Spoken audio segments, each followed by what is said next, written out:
Hello everybody, my name is Cameron Earl, and welcome back to part 2 of ranking all Villainous sets. In the last episode, we ended up getting through 11 sets. Even though I only wanted to do 10 of them, I accidentally overspoke. So, we are now talking about my top 9 sets today. And getting started, we are starting with a Star Wars Villainous set, and that is Scum and Villainy. The first ever, let me zoom out a little bit. Well, not that much.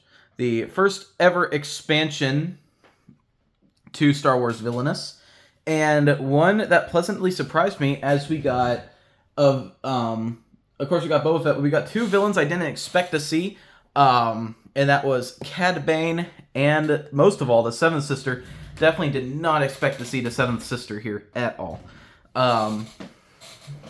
Because she was kind of just like a really crappy villain from Season 2 of Star Wars Rebels. But over time, I'm like, oh, wait. And it makes sense that we're seeing Cad Bane. This is Scum and Villainy. This is a bounty hunter set. And she brings some bounty hunter elements herself. Even though she is not a bounty hunter, she is a Jedi hunter / killer. But yeah, this is the bounty hunter set. Starting with Boba Fett here, who actually I think Boba Fett's the worst of the three, and I'm saying worst very lightly.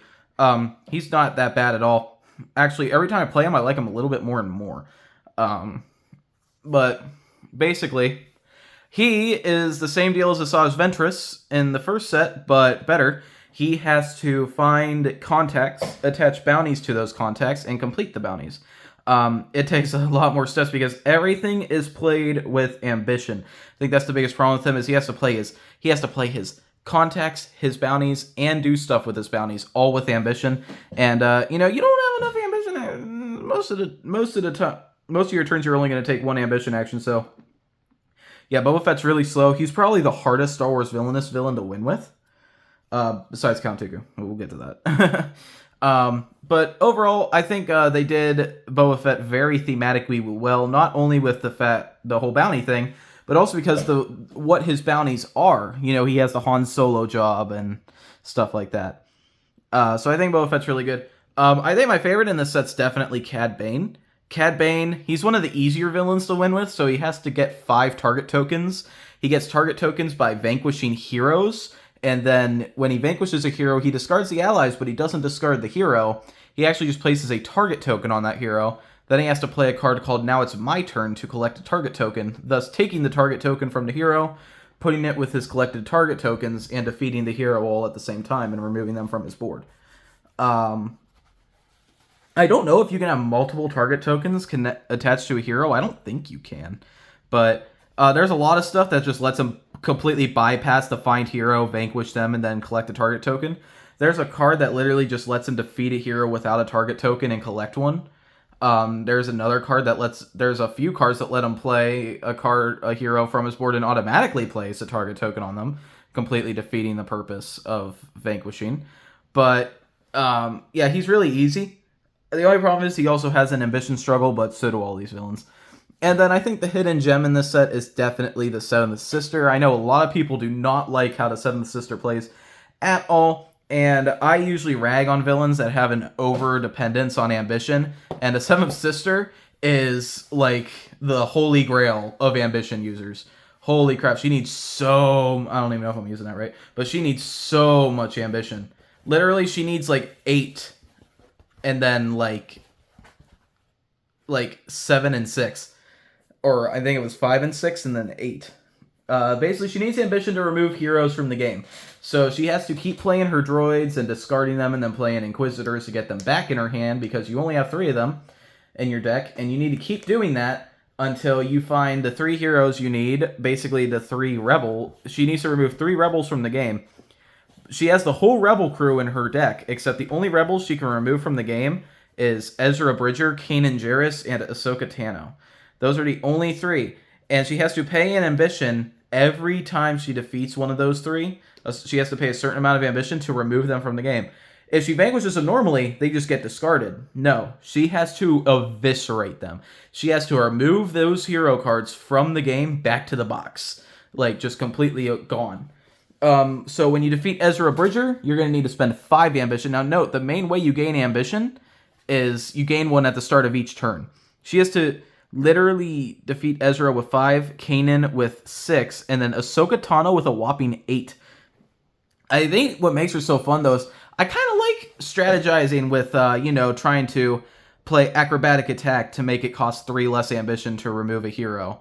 Or, just planning ambition and getting all your droids back. I don't know, I find her fun. There's some fun combos you can do. But overall, yeah, really like this set. Was pleasantly surprised when it came out. And, yeah, I'm happy with playing any 3 of them. Alright, so the next set that we get to, and I feel like a lot of people put this as their number 1 hands down, like without any contest, but I have it lower, and that is the core set. Disney Villainous, Worst Takes It All. Funny enough, this was originally my least favorite set. Now, this is the OG Villainous set, so there was some things they had to tweak out, and there's actually quite a few villains here that I do not like playing that much, which are Queen of Hearts, Ursula, Prince John, and Maleficent. I don't like playing any of these villains, really, but there are 2 that I do thoroughly enjoy, and that is Captain Hook and especially Jafar. I might be biased towards Captain Hook. Captain Hook holds a special place because he was the first Disney Villainous villain I ever played, and Jafar is just a fun time. But yeah, this is our first core set. I actually have this as the worst core set of the 3. Well, actually, unless you're counting Introduction to Evil, in which case Introduction to Evil's the worst. By far the worst. But out of the main 3, I think this is the worst one. Now, it comes with the most villains of any set. It is the only Disney Villainous set to come with 6 villains. It starts with Maleficent here, who of course has the goal to place 4 curses, start her turn with a curse at each location. And she's just really boring, because you're just playing the same cards the whole game and hoping they don't get discarded, but your Fate deck is super brutal, so they're going to get discarded, and you know it, and you're just super lucky if you... you're super lucky if you... you'll probably win, but you're super lucky if you win the first time you get 4 curses on the board, because they're going to waste a lot of your Fate deck, for sure. If she gets the Raven, I think it actually makes... I think it turns... Maleficent's fun factor from a 3 out of 10 to a 6 out of 10 if you get the Raven, Diablo, because he is actually, because moving him around, doing extra actions for Maleficent actually is pretty freaking fun. But overall, I just don't find her very fun. Captain Hook, of course, he has to defeat Peter Pan at the Jolly Roger, and he was the first villain I played, so I'm biased. He's super fun. But yeah, still, he's super fun, and I see him as one of the most loved Disney Villainous villains till this day.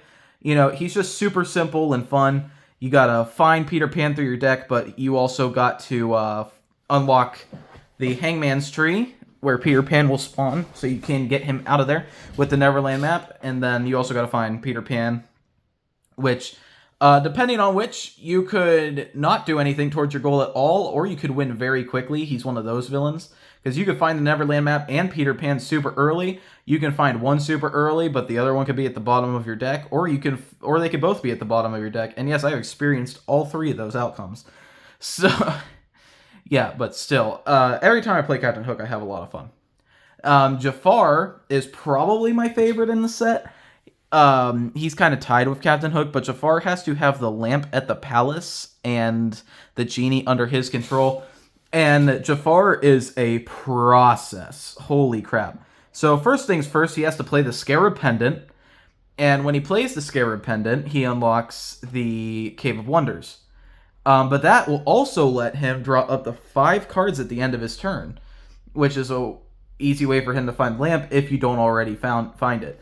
Then he'll have to play the Lamp, and the Lamp can only be played at the Cave of Wonders. When you play the Lamp, you'll find the Genie. Then you can play Jafar's special way of defeating heroes, which is his Hypnotize card, where you could pay power equal to a hero's strength and move them to your side of the board as an ally. You have to defeat the Genie that way, while also moving the Lamp to the other side of your board and starting your turn. There are some fake cards that can steal your Lamp, like Aladdin and Abu, but you can actually hypnotize them, and they can't be used against you. Heroes actually cannot be unhypnotized. And even though I really think that's what Jasmine's ability should have been, I don't think Jasmine's ability should have made you draw one less card. I think it should have made it so when she's played, you can unhypnotize a hero at her location. Besides Genie, of course. But, this was the first set, so they had some things to tweak out. But yeah, overall, really fun. It's a process. But at the end of the game, when all the stuff comes together, you feel good. It feels good to win with Jafar, being that he does take a lot to win. Prince John is like what everybody says is the beginner villain, and yeah, I agree with that. Worst takes it all version of Prince John is simply just gain 20 power and start your turn. Nothing that much. He's just really boring. Queen of Hearts has the only not evil villainous goal. She just wants to play freaking croquet. So you have to convert your card guards to wickets. So you have to have at least one at each location, which means 4 of them, on your board. And you have to activate and turn them all into wickets. And then you can play the card Take a Shot, where you reveal the top 5 cards of your deck. If the cost is equal to or less than the strength... If the cost is less than all of your wickets' strength combined, you win. If the cost is equal to or more, you have to do it again. I actually... Every time I'm starting to play Queen of Hearts, I'm starting to like her more now. But I still don't like her that much at all. Because I think that once again, she's just kind of boring. But sometimes when the fate cards come into play, it could make the strategy with her pretty fun, actually. And I think the one that everybody dislikes the most, probably, is Ursula. It's either Ursula or Prince John, maybe Maleficent. So Ursula's whole thing is she has to have the lamp and she has to have the trident and the crown at her lair. Now, she introduced one thing that I think Introduction to Evil definitely improved on Ursula, because it made her turned her binding contracts into vanquish actions instead of having to attach them to heroes. But I think one thing I wish they didn't take away from Introduction to Evil was Ursula changing form. Because that was one thing. Ursula's the only villain that has a lock token that she cannot remove. She can only either change into a human or change into her octopus form. And that will switch the lock token between her lair and the palace, depending on whether she's a landwalker or not. And I think that's really thematic. I think Ursula's really thematic, but with binding contracts being her way to defeat heroes and some of the fate cards, and just the fact that a lot of the time I play, and I've heard this from a lot of people, including me, play the majority of their Ursula games without ever even touching the lock token. So that kind of little bit of strategies gets kind of thrown out of the water. But overall, this set's okay. There's 2 villains that I like playing, and I don't even think both of them are really in my top 10. They might be. Captain Hook, of course, holds a special place, but he's like not one of my super favorites. But he's still... Well, I'm speaking as if like they're not in the top 10, which means they're bad, but there's literally like 34 of these Disney villains. So Captain Hook, Jafar are definitely up there. But the other 4 villains are just they're just not the best, in my opinion. But yeah. The worst takes it all is next. Okay, we are going back to Star Wars, and we are talking about our current newest Villainous set, and that is Star Wars Villainous Cold Tactics. Out of the 3 Disney sets, or out of the 3 Villainous sets that came out this year, I think Cold Tactics is definitely the best. And it's just what they did. So first of all, right off the bat, you could tell this is a very unique Villainous set with the like special card sleeve, or box sleeve, I mean. But at the same time, the villains in it are also super unique, especially Thrawn. This set is definitely... The name Cold Tactics definitely relates to the set, because these are probably the 2 most complicated villains to play out of any of the Villainous sets. And I'd honestly say that both of them are more difficult than Boba Fett, who I just previously said was the hardest Star Wars villain. Both of these 2 are probably the 2 hardest villains to win with, because they're both particularly like slow at winning. But the villains we have in this set are Thrawn and Count Dooku. Now, Thrawn introduced the flipping of his location tiles. So basically, Thrawn's goal is he has to deploy his 7th fleet to each location, but he also has to find an artifact at that location. And that's kind of resembling him, or that's showing that like he's took that artifact, he's learning about their history and how to take him down. He's deploying a 7th fleet there, and then you got to activate the 7th fleet to make it so that you can flip that location over, and it'll flip the location over, move one of the top actions to the bottom, and also change the art to show that the 7th fleet has indeed taken over that location. I rarely end a Thrawn game. Well, I rarely ever win with Thrawn because he takes a really long time to win with. But it feels like you're taking over. You're deploying your fleet, and you're also deploying all of your allies. I rarely don't have all of my allies on my board at the end of a Thrawn game. Usually I play them all at some point. And it's really easy to do because, you're mostly just trying to gain ambition. So just getting those allies, either playing or discarding them depending on how much power you have. But I like to play all of them. And it feels really good. It feels like you're raising an army. I think out of all of the Star Wars Villainous villains, Thrawn makes me feel the most like the villain I'm playing. Thrawn is extremely fun. He's extremely strategic. And sometimes I feel like I don't have the strategy down, but I will. One day. Let's talk about the one that everybody hates on in this set, and that is Count Dooku. Now, when I came out with my Star Wars Villainous review for this set, I actually was very, very harsh and hateful towards Count Dooku, but over time I've understood the strategy of him, which is discard everything.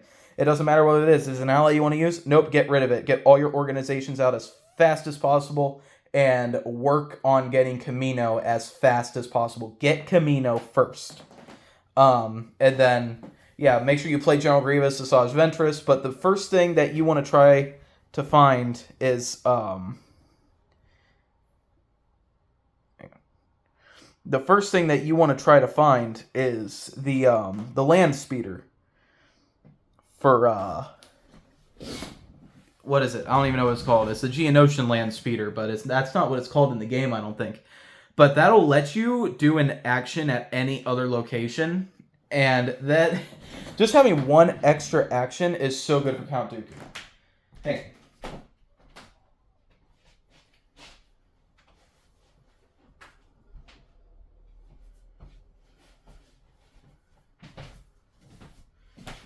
Yeah, but just having one extra action for Count Dooku is so helpful, and there's so many fun combos you can do.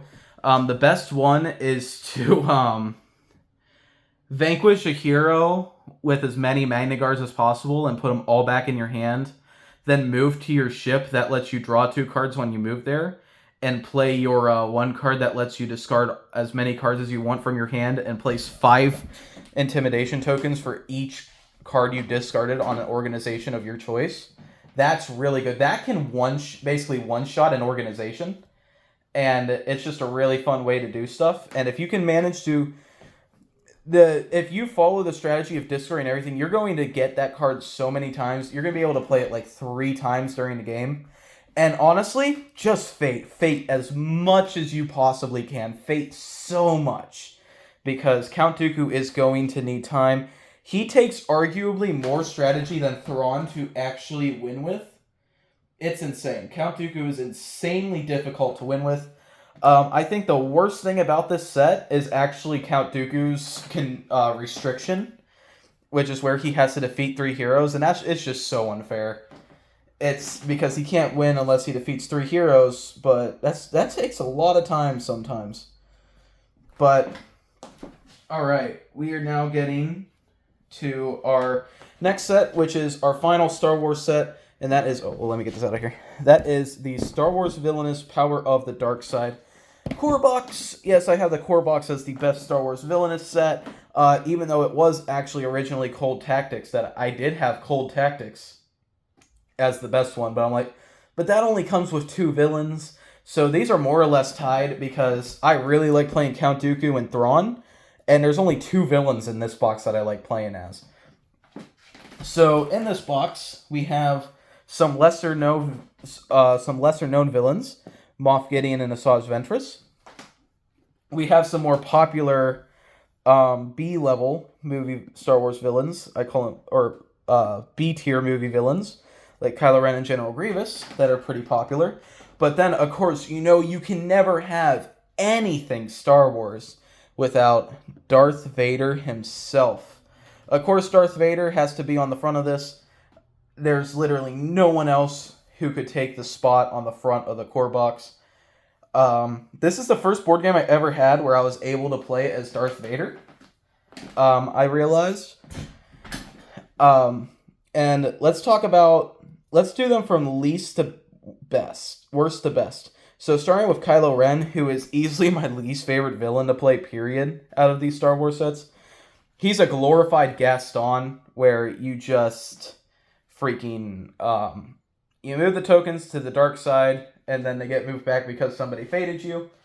You get Snoke. If you get Snoke, you basically are going to win the game. It's inevitable. Unless you got Snoke so late in the game that the other person's already about to win and you can't really do anything to him. Yeah, Kylo Ren is also just super boring. There's Asajj Ventress, which she's like Boba Fett but worse, even though she came before Boba Fett. Basically, Boba Fett is the upgrade to her. She still has the same mission structure, but none of her cards, nor her realm, nor any of her missions interest me at all. And I know Asajj Ventress has a huge fan base, and people really like Asajj Ventress, but I just never cared for the character. I honestly kind of found her annoying in the show. I don't know why. Moff Gideon. Every game with him is literally the same. I just literally play all of my cards at once that I can. I set them all up at that one location with that doesn't have an ambition action, because there's no ambition actions to be covered there. And only having one fade action is kind of an interesting choice on their part to make him only have one fade action. But Moff Gideon's, pretty boring. But it's Giancarlo Esposito. So, and then these two, I don't even still know. I think I like General Grievous a little bit more than Darth Vader. But Darth Vader is the perfect. You know that Homelander scene where he's like, perfect. Down to the last minute details. That is Darth Vader. They nailed the look and the feel of Darth Vader with him having to conflict Luke, and it's a battle to keep Luke conflicted while also trying to move him to the Emperor's throne room. Darth Vader can do that pretty easily, not gonna lie. And then trying to get Emperor Palpatine. There's some ways you can really hurt Darth Vader. Like, something that happens to me actually quite a lot is I'll draw Emperor Palpatine, get faded, and it'll be either Obi-Wan Kenobi or his restriction, both of which will make Darth Vader have to discard Emperor Palpatine. If you have him in your hand, that happens to me a lot more than I want to say it does. But Darth Vader is so fun, so thematic. If there is a definition of a perfect Star Wars villainous villain, it is Darth Vader himself. But, of course, I always tend to favor the General Grievous, or I always tend to favor the hero defeating characters, and General Grievous is absolutely no exception. He is definitely my favorite Star Wars villainous villain to play, even though him and Thrawn keep switching. He simply just has to gain 8 lightsabers. He does that by defeating heroes. Some of his heroes, Kit Fisto and Ahsoka, will actually give him 2, but he just has to get lightsabers moving up to 8. That's all General Grievous does, but still, really fun. You feel like a powerhouse defeating all those heroes. Of course, the best way to end any Star Wars villainous game is to end it off with the, winning by defeating General Kenobi. Like, hello there, General Kenobi! And then you gain your last lightsaber. But General Grievous is just never-ending fun for me. Love playing General Grievous. But, yep, definitely the best of the Star Wars sets. Alright, we are going back to Disney with the second ever set, Disney Villainous Wicked to the Core. Now, a few years ago, I was actually really negative of this set. I didn't like the Evil Queen, and I especially didn't like Dr. Facilier. And every time I played Dr. Facilier, I would have fun. And I'm like, okay, if I'm having so much fun with Dr. Facilier, then why do I hate him so much? Well, the reason why is because I didn't like the fact that he was so easy. But in reality, the more I played Villainous over the years, the more I realized, no, Dr. Facilier is not the easiest Disney villain to win with. Is he easy? Yeah, he is. He is really easy to win with. But if somebody fates you, and somebody knows how to fate you, it's going to be hard to win because they're going to be building up your fortune pile. They're going to be putting mass spirits in there.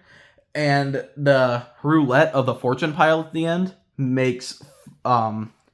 Facilier so much fun. They absolutely nailed the New Orleans feel. And every time I think of playing Disney Villainous, I could be thinking of any Villainous set, and I'll be thinking of Dr. Facilier. Because that's who I'm in the mood to play. Because the atmosphere and the villain mover and everything about Dr. Facilier is just so fun. And the thing is, he's not even one of my top villains to play. This set's amazing. Let's get to Hades. Hades is a villain who actually has fallen down over the last year in my ranking. I think I might have him just a teeny bit lower, but he's still way up there. Having to play at least 3 of his 5 Titans and moving them across his board to Mount Olympus is really fun. But sometimes it can get a little boring if you have to keep untrapping them over and over and over again.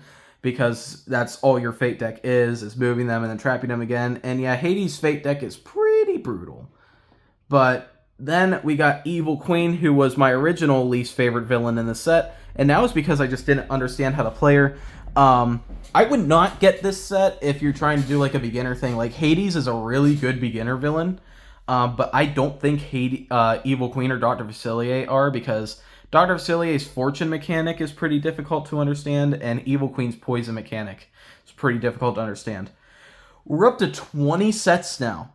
This was the second ever set. We're up to 20 now, and Evil Queen is still the only villain who has ever had a special action with the Brew Poison action.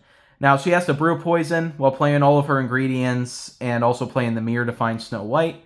And when she finds Snow White, she could hopefully has enough poison to defeat Snow White with her Take a Bite card, making her take a bite of the poison apple. But that's Evil Queen's only way to defeat heroes. And Snow White will actually gain more strength based on how many dwarves are on the board. And pickaxes, too. And I just really think Evil Queen's super fun. She's super thematic. And after I learned how to play Evil Queen, I never have a bad time playing any of these 3 villains. I think all 3 villains in this are absolute wins. I think all of them are at least in the top half of my favorites. And yeah, you just cannot go wrong with Wicked to the Core.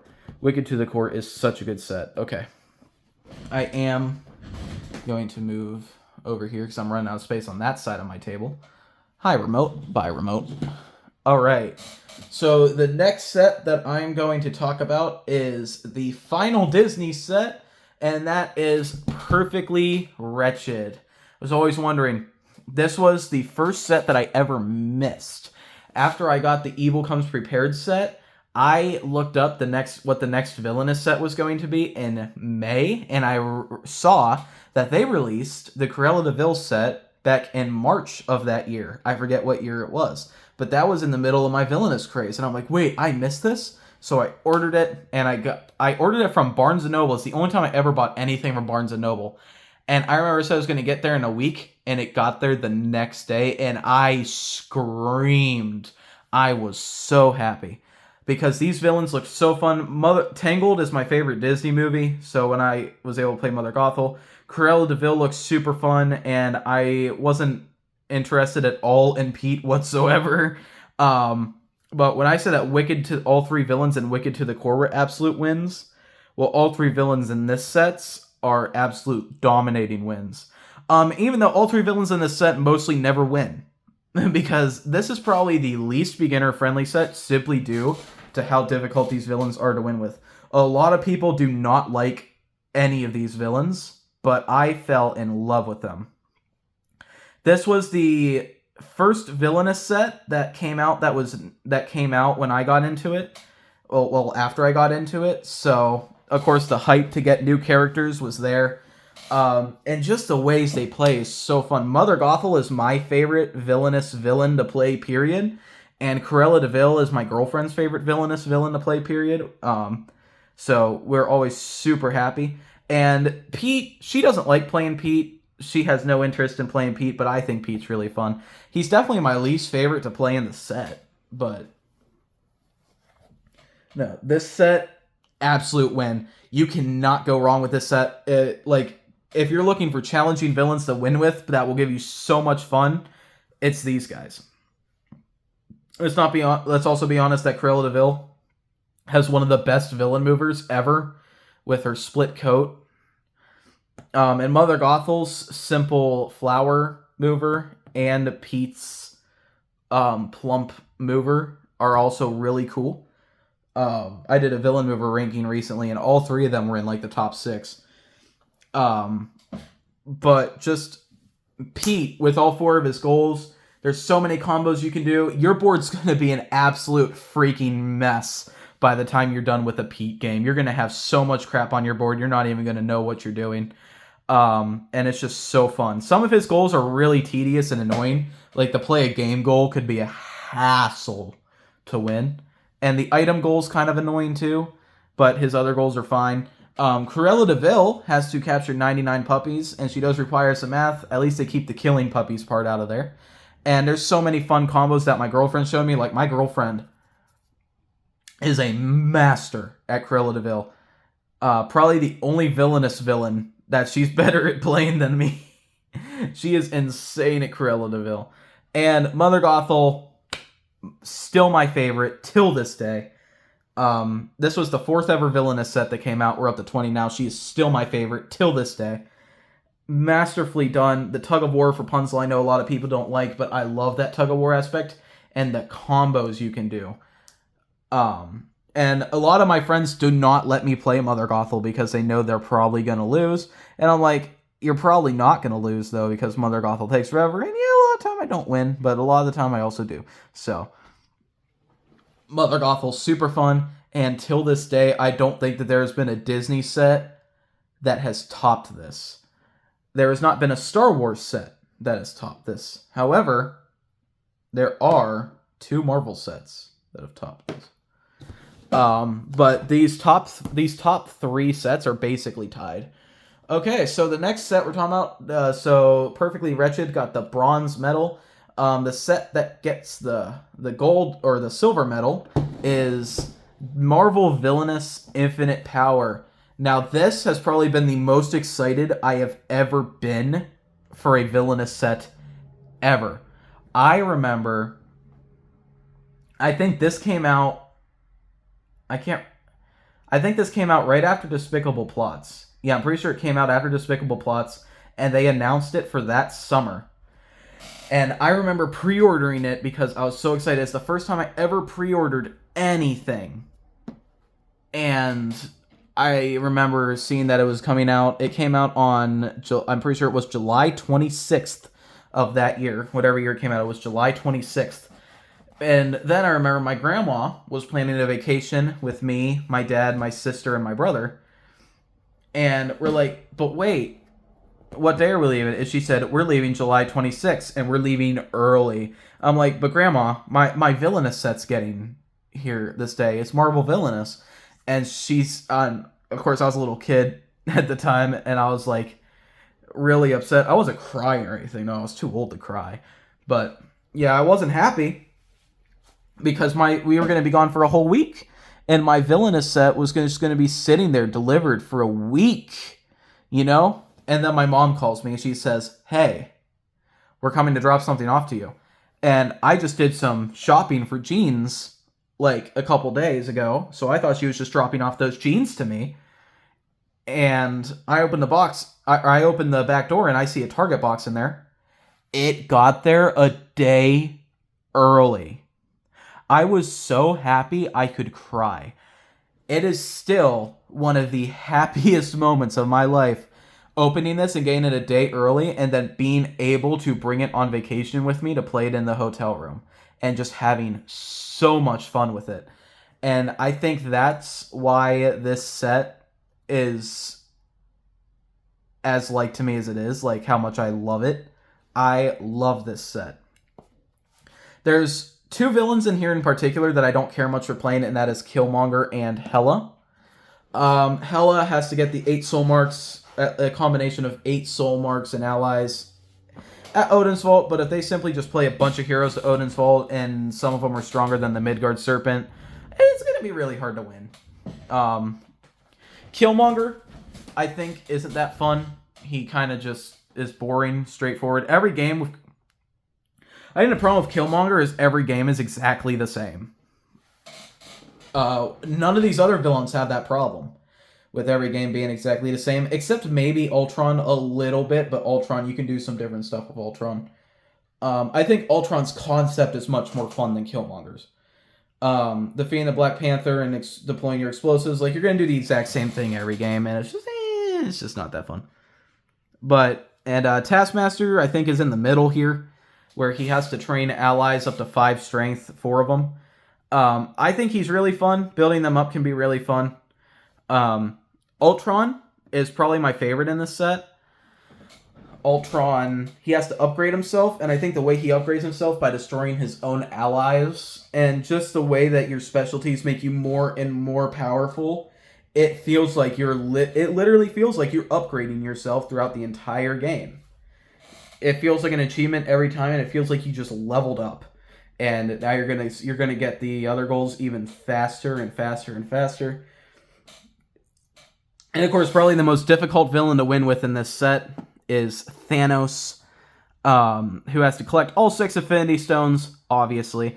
Obviously, Thanos had to be the big one on this box, and he's really fun too. Sending your allies to other players' boards to get the Infinity Stones. That was another thing. That was another reason why I love this set. It was the first time that they broke the Villainous formula, and it was something so different from the first set of Disney Villainous sets that I just found it so much fun, with the combined Fate deck that a lot of people don't like, and the events that a lot of people don't like, and stuff like that. A lot of people don't like Marvel Villainous because it was just too confusing, and I think till this day it still is the worst selling core box. But this set it's so special to me. It is probably the luckiest I've ever gotten with a Villainous release. Because it got here a day early when I thought I was going to have to sit. When I went literally the whole week knowing that Marvel Villainous was just going to get there, and it was just going to be sitting there the entire time, and how devastated I was just to have my whole day brightened up by that. But there is just one set that is better than it. And it is the gold medal. Here we are. Drum roll, please. My favorite Villainous set out of all 20 is Mischief and Malice. And even I didn't know this. I thought my favorite set was going to be Perfectly Wretched or the Marvel Villainous core box. But when I was looking at all these sets, I just cannot get past Mischief and Malice. This was the first Marvel set, and I'm pretty sure it came out the summer after Marvel Villainous came out. Maybe. And I remember I heard this set get announced when the Loki show started. No, I think it got announced before the Loki show, actually. No, did it get announced? It either got announced like a little bit before it or when the Loki show came out. And Loki was my favorite Marvel villain at the time, so I was super excited. But we didn't have any pictures of the villain movies or anything, so I just kept looking and looking and looking. And then I got on YouTube one day. We were going, once again, on another vacation. We were going camping at this Yogi Bear campsite with like a giant pool and cabins and stuff. And I remember watching YouTube on like the 2-hour drive there, and I saw Lord of the Board had posted a Loki guide like a while before the set came out, and I'm like, what? And I look at it, and I'm like, oh my god, oh my god, oh my god. And then they said, like, multiverse cards, gaining Mischief, having other villains do stuff to reward, that you're rewarding other villains, but it rewards you, and you're being so mischievous the whole time. And the villain mover looking amazing. I rebought this set, took the Villainous box sleeve and the normal mover, and gave the Target exclusive one to my brother. This is actually the only Target exclusive mover that I didn't keep. But I'm actually thinking about buying another set and getting, because this box sleeve is like old and worn, and getting another mover and just having them both, or trading my brother back. I don't know, because I kind of like, it feels like I'm kind of missing the collection here. But yeah, Loki is so fun and thematic. And then there's the other two villains that I was not interested in at all, and that was MODOK and Madame Mask. And man, did these two villains deliver. A lot of people don't like MODOK. They say MODOK feels unfinished and unpolished and clanky, and yeah, I definitely get that. But I think MODOK's so fun with the gaining loyalty. But I think probably the thing that satisfies me the most when playing Villainous is being able to discard everything and just get through my deck really fast. And MODOK's whole thing is you're going to want to play all of your allies, especially the leader, and discard everything else. Play infinite calculations to gain power as fast as possible. MODOK needs to discard cards so much that he not only has 3 discard actions on his board. The most a villain's had since before then was 2. He had 3 and a specialty that lets him discard cards and then draw back up. So it was just so satisfying to me to be able to get through MODOK's deck so fast. Having to discard cards that I needed to have to win, like discarding the Cosmic Cube, knowing that I'll just get it later, and not having to worry about the Powerless or whatever that effect is called in the Fate deck that discards an item from your board and makes you lose all your loyalty. MODOK is so fun. And then, of course, what I say, I favor the hero defeating goals. And Madame Mask has such an interesting approach as a villainous villain, as where she cannot gain any power off of her board. She is always forced to go first during a game. And she starts with 6 power, and she cannot gain power off her board. She can only get power from heroes or her allies by moving to a location with one of the Mafia members. I forget what their name. The Fario family. And if there's just them and no heroes at their location, that is a controlled location, and they will give you some power. And you can do Contract or Vendetta Vanquish actions. You need to do 8 Vanquish actions to win. And I think Madame Mask is just so fun. Is she difficult? Oh my god, yes, she is difficult. Pretty much Madame Mask almost never wins. Because she just takes so long to win with. But, yeah, super fun. This set is so good. I think all 3 villains in this set is just way above the majority of other villains. But literally, like I said, these top 3 were tied. Like Pete Gothel and Cruella are pretty much tied with these 3 for my favorites. And, of course, the Marvel Villainous Course set is just so special to me. But, yeah, that is my ranking. Thank you, everybody, so much for watching. And I'll see you in the next one. Bye-bye.